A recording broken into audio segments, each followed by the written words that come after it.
Hey, what's going on, everybody? This is Tyrone back with Tech Life.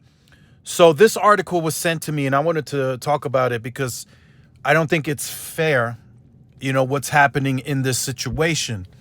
So, Fresno Council cuts T Mobile lease short amid Spiral Garage debate. So, the Spiral Garage apparently is a historic landmark, it's listed as such, and the council would like T Mobile to remove the equipment off of that landmark and move it somewhere nearby.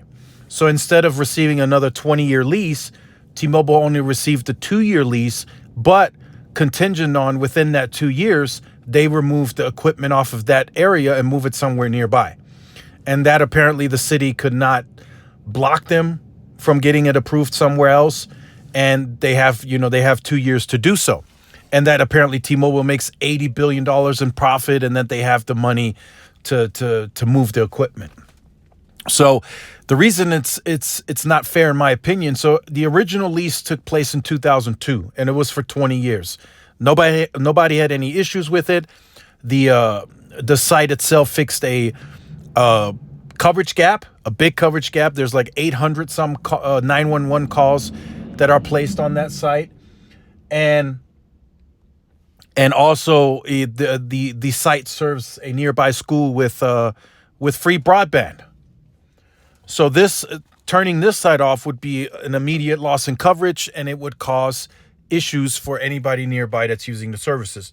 So I'll just really quickly pull up. So this is current coverage, right? Indoors. It's covered great with that site. If they turn that site off and remove it, as you can see, service would have a very bad experience, likely drop calls, indoor slow speeds, congestion, all of that would creep up. So now the reason it isn't fair is because AT&T is on that same landmark, and their lease is good until 2042. So that means they've not too long ago also renewed their lease, and they are able to remain on that site until 2042. So yeah, I don't think that's fair, but if that's what it is, then that's what it is. So, and you will see all the quotes in this article. You will see all the 911 calls that are being made, 868 calls. And then you will also see that AT&T's current lease on that same structure is until 2042.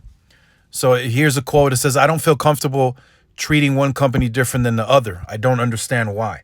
So again, AT&T got to stay. T-Mobile is asking to remove its equipment until 2042. Until they got 2 years to remove it. Maybe, T-Mobile was not able to hide the equipment as much anymore in terms of a stealth site because they had to add the N71 and N41 equipment. That's a possibility that AT&T is still in some type of stealth. I haven't seen what it looks like. So that's a possibility why it's being asked to be moved. But still isn't fair that AT&T can stay there until 2042, and T-Mobile has to remove its equipment within 2 years.